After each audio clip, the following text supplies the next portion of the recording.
Toda autoridade bem informada e sensata procura evitar essa zona de sombra que é representada pelas Forças Armadas. Desde a proclamação da República, os dois primeiros presidentes foram generais. Depois foi general também o Hermes da Fonseca em 1910. Os tenentes influenciaram a política brasileira bastante. Veio a Revolução de 1930, cresceu essa influência. O Brasil só não sofreu uma forte influência militar entre 1945 e 64, e mesmo assim, nesse período, tivemos como presidente o general Eurico Dutra e como adversário o brigadeiro Eduardo Gomes. Depois foi candidato contra o Jânio o general Lott. O general Juarez Távora foi candidato contra o Juscelino. Você tem a presença militar todo o tempo. Quando em 64 uma ala do Exército assumiu o poder, teve de passar o tempo todo ali enfrentando a linha dura, que durante um tempo tomou o poder, depois foi afastado, e o Geisel dizia que era importante que o Exército se afastasse da política, porque você começa pela corrupção comum, você começa a corromper moralmente as Forças Armadas. Daí você tivemos vários oficiais envolvidos com tortura. E o Geisel achou que o Brasil precisava devolver o poder aos políticos para preservar o Exército. Esse pessoal aí que fica dando média temperatura d'água, pareceu boa, avança. Eles estão fazendo o que eu nunca vi alguém sensato fazer. Eles estão chamando o que era chamado de Partido Verde Oliva de volta ao palco. E o Exército nunca é uma coisa só, mas eles costumam se unir quando eles sentem que há alguém interferindo demais em toda a instituição, ou então um grupo prevalecendo sobre o outro. Eles estão botando em cena um ator que, por ter se profissionalizado, estava fora da política. O Exército pode voltar a qualquer momento e aí você primeiro enfrenta o desconhecido. O povo venezuelano queria um militar, pediu, apareceu Hugo Chávez. Ele era um oficial. Nunca se sabe o que acontece.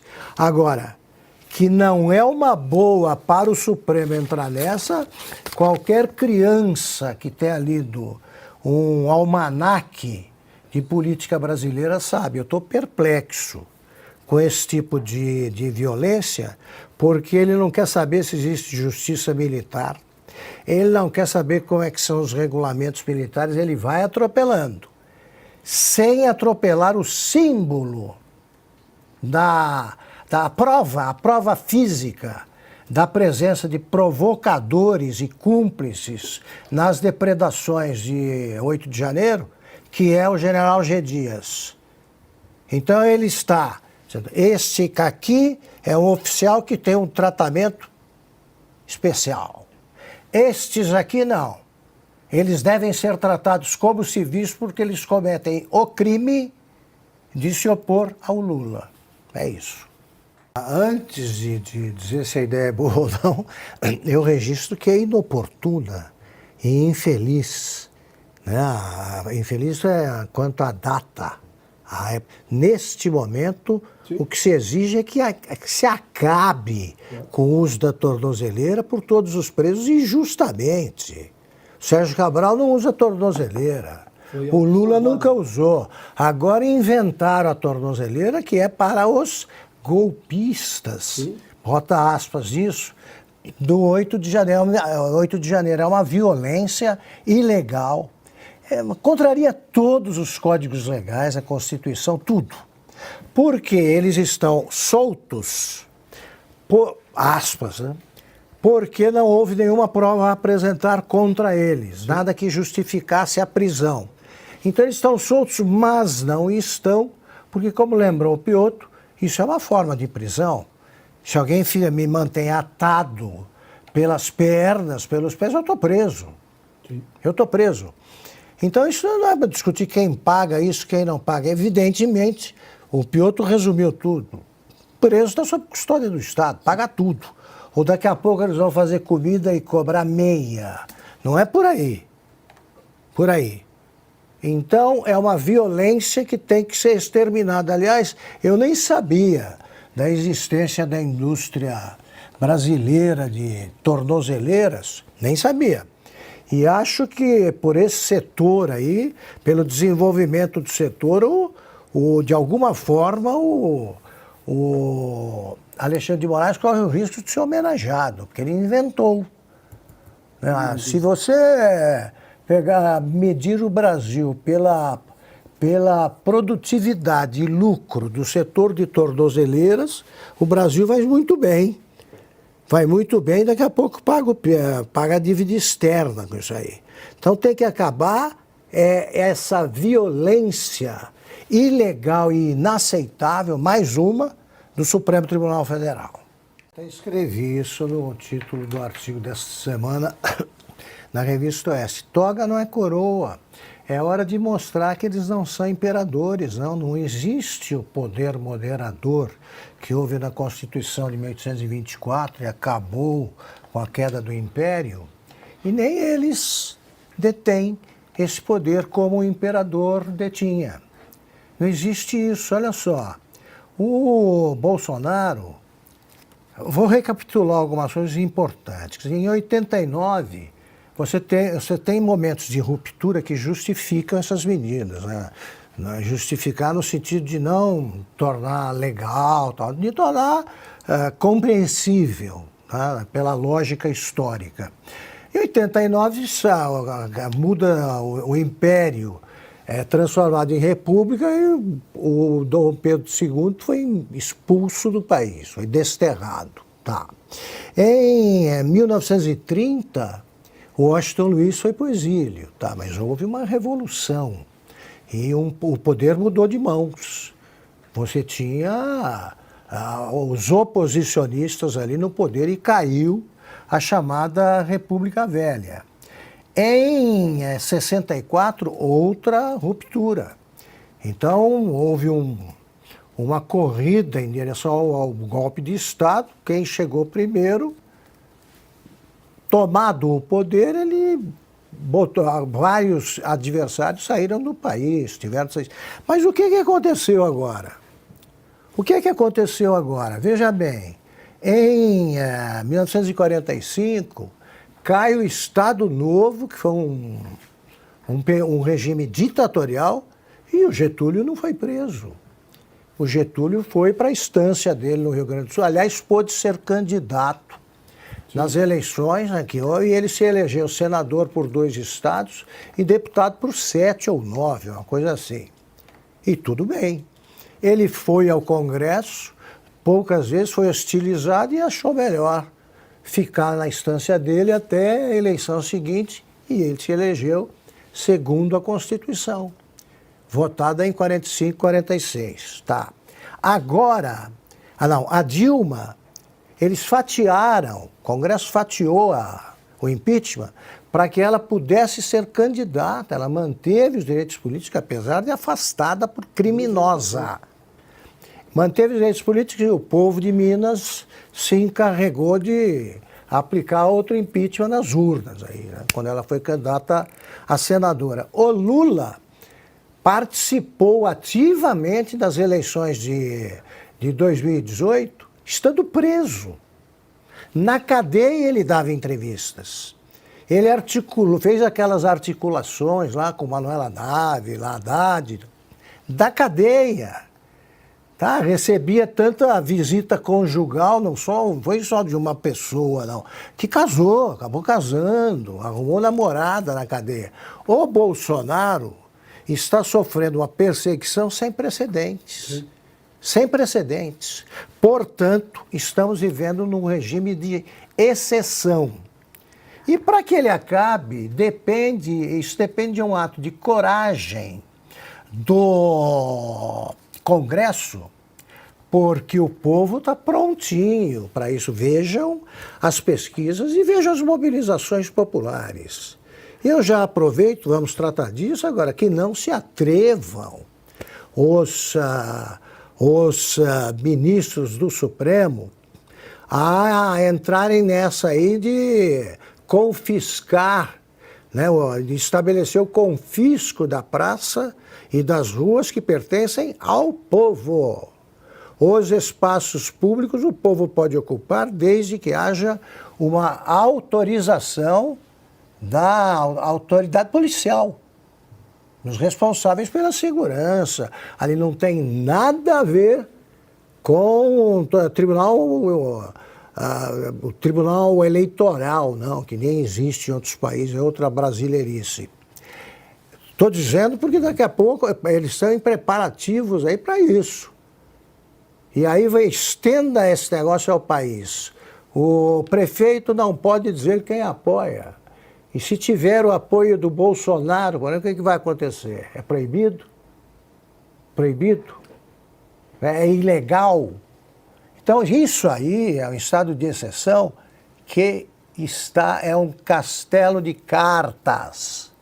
Eles não têm ninguém se proclama ditador sem o apoio explícito do exército. Ninguém se sustenta no poder sem ter poder militar para tanto. Então, o que está acontecendo é um ministro que botou na cabeça quem manda no Brasil, né, com o aval dos seus parceiros, né, ou explícito, ou pela mudez, como a dos mudinhos do Bolsonaro, e ele vai testando a temperatura da água. O primeiro, quer dizer, olha, que bancar isso aí, ele vai defender com o quê? Com base em que lei? Ele está se apoiando em leis que não existem e rasgando, o Supremo rasga a Constituição todo dia, em defesa do Estado Democrático de Direito. Isso aí já devia dar cadeia por cinismo, cadeia ou impeachment. Agora, que não avancem mais. Estão pagando para ver, eles já começaram desafiando meio país. Hoje já são minoria clara. E a minoria desafiar a maioria sem poder militar, sem estrutura política para isso, só no blefe, isso aí eu nunca vi dar certo na vida e acho que eu vou morrer sem ver tamanha loucura, né? O Brasil não é exatamente um país normal, mas sempre há uma lógica por trás de toda loucura. Isso não tem lógica e, portanto, não pode sobreviver. Eu recorro sempre à mesma palavra para descrever a cabeça do Lula, o interior dela.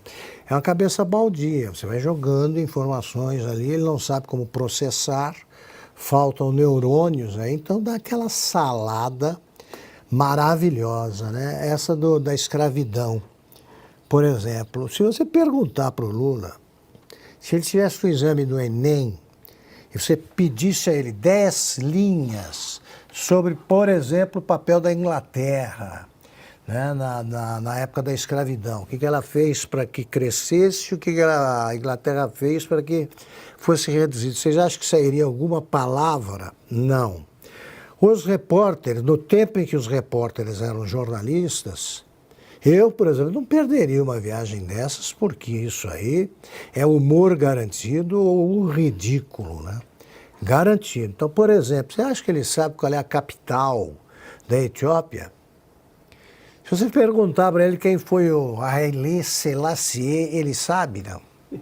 Ele não faz a menor ideia. O Egito é lá onde tem pirâmide. Você pergunta por qualquer figura histórica do Egito, ele não consegue. Você pode pegar de cinema, essas que passam aí no cineminha da Alvorada, com a falada em português, com dublado, porque ali acompanhar aquelas letrinhas embaixo, nem pensar. Ainda mais com uma língua estrangeira atrapalhando o cérebro. Então eles vão e ainda fazem as coisas. Eu gosto do detalhe, né? Porque as pirâmides de Gizé.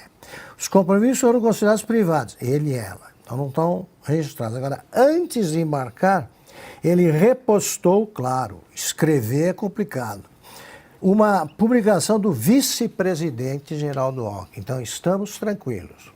O Lula está fora, mas está aqui, né, o homem que incorpora o Getúlio de Terreiro. Getúlio Vargas de Terreiro, ele está cuidando disso. Vocês acham que o Alckmin, quando sabe que o Lula decolou, ele torce para quê? Não preciso nem dizer. Não preciso nem dizer, porque a esperança dele é isso aí. Não por acaso, no voo de terça-feira, o Silvio sabe disso. Vocês também. O voo de terça-feira, das 10 da manhã, de São Paulo a Brasília, é acompanhado com enorme interesse pelos possíveis substitutos e tem o nome de voo a esperança do suplente. É o voo das 10 da manhã. Então, todos os suplentes ficam ali na maior esperança até que eles se decepcionem com a notícia de que o pouso foi normal. O Alckmin deve ter ido ver esse embarque para ter certeza de que embarcou e poder torcer com alguma esperança. Tamanha é a lealdade que os une, né? Porque, como se sabe, foi um acordo em torno de ideias. Agora, eu queria ver soltar o Lula sem intérprete numa conversa dos dois com o presidente do país, só para ver como é que ele pronuncia essas letrinhas aqui, mesmo que ele escrevesse na mão, na palma da mão e olhasse, eu queria ver se ele conseguiria pronunciar isso, porque é o presidente mais imbecil e desinformado da história. Eu li em algum lugar aí que nesses últimos dias ele estava numa cidade, cismou de fazer uma referência a um ex-presidente e o pobre Nilo Peçanha foi chamado de Nilo Pestana. Então, para o Lula, é até uma confusão, é um mundo de datas e letras que se atrapalham e resultam em nenhuma frase aproveitável. E para terminar, é a pergunta que eu sempre faço. Todo presidente deixa pelo menos uma frase, né? Qualquer uma. O Médici, eu vim com o Minuano, tem lá sua poesia. O Juscelino é Deus me poupou do sentimento do medo. Me deem uma frase que preste, dita pelo Lula. Não, tem dessas aí. Agradece a África pelos 350 anos de escravidão. Já disse aqui que o Lula, falar em trabalho, é uma coisa muito estranha, porque ele não tem emprego regular desde 1976 ou 7. O Silvio, que é a nossa enciclopédia, né? Como eles agora usam, o Silvio sabe qual foi o ano exatamente que ele descobriu o mundo maravilhoso dos dirigentes sindicais. Aí você não faz nada. Você vive de conversa, literalmente. Vamos lá. Ele diz que tem muito feriado, né, no país. E o dele? Ele por acaso está trabalhando? Não. Além do Congresso, o Congresso ele pelo menos explicita, né, a vagabundagem. Não vamos trabalhar.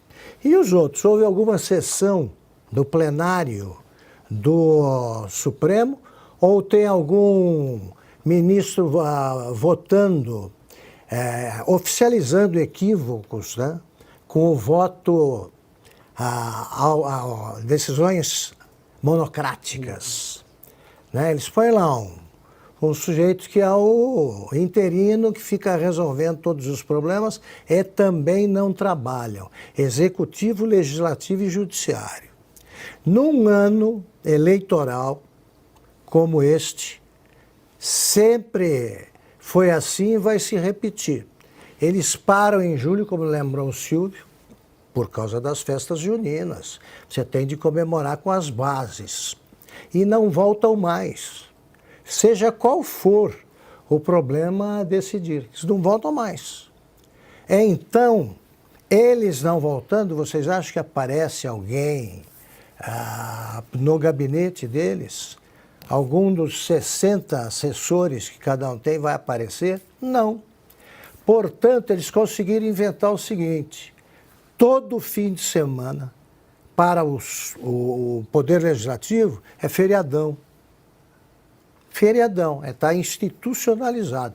De sexta, eles chegam terça de manhã, no fim da manhã, a Brasília, os que vêm de outros lugares. Eles vão embora quinta à tarde. Portanto, eles ficam sem fazer nada da manhã de sexta até a manhã de segunda. Segunda, eles voltam sem trabalhar. Então, é a vida que eles pediram a Deus e nós pagamos. Então, é isso aí. Lamento muito que tenha deixado de ser contravenção. Deveria ser crime mesmo a vadiagem. Isso é um caso de vadiagem. De vadiagem. O ponto facultativo é o que eles têm segunda-feira e sexta-feira.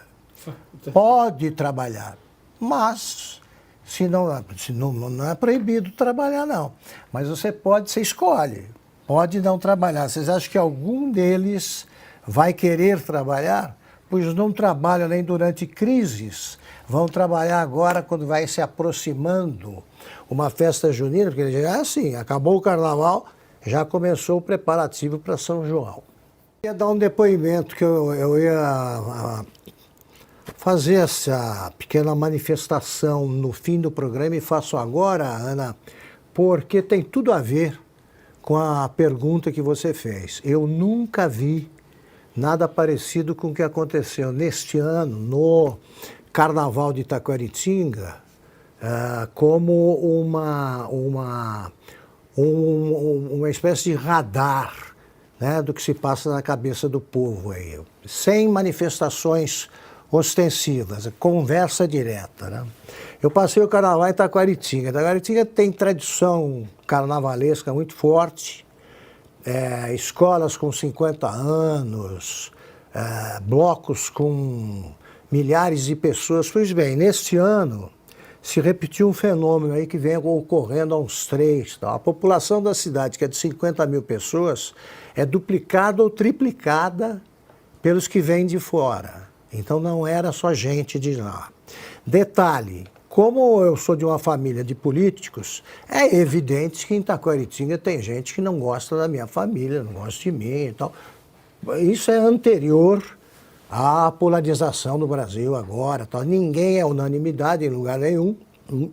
E, sobretudo, se você tem um passado ligado à política.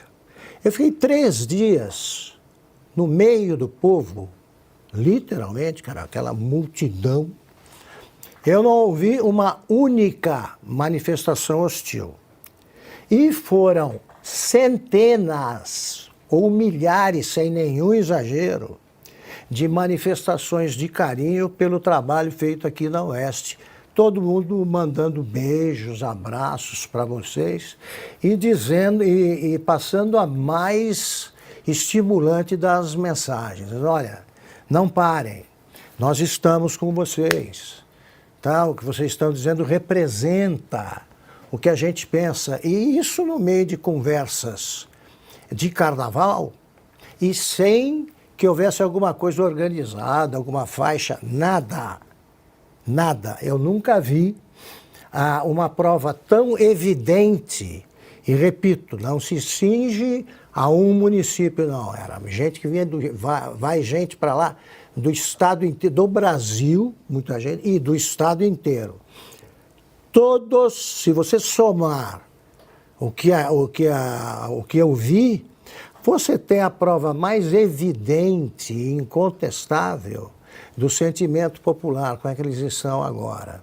Exaustos de medidas arbitrárias, tá? Cientes de que é uma perseguição específica e indignados com a demonstração de poder que não tem, né, o Supremo, as demonstrações que o Supremo dá do poder, que não tem, não é real, indignados com a falta de com a reação medrosa dos parlamentares e dispostos a manifestar democraticamente o que pensam e a começar a decidir as coisas nessa eleição deste ano já.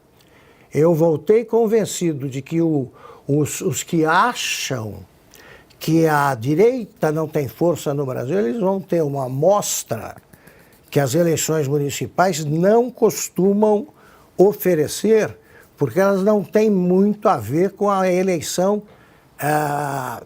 federal, a eleição no presidencial, pois este ano terão, pelo erro cometido pelo PT, que nacionalizou a eleição.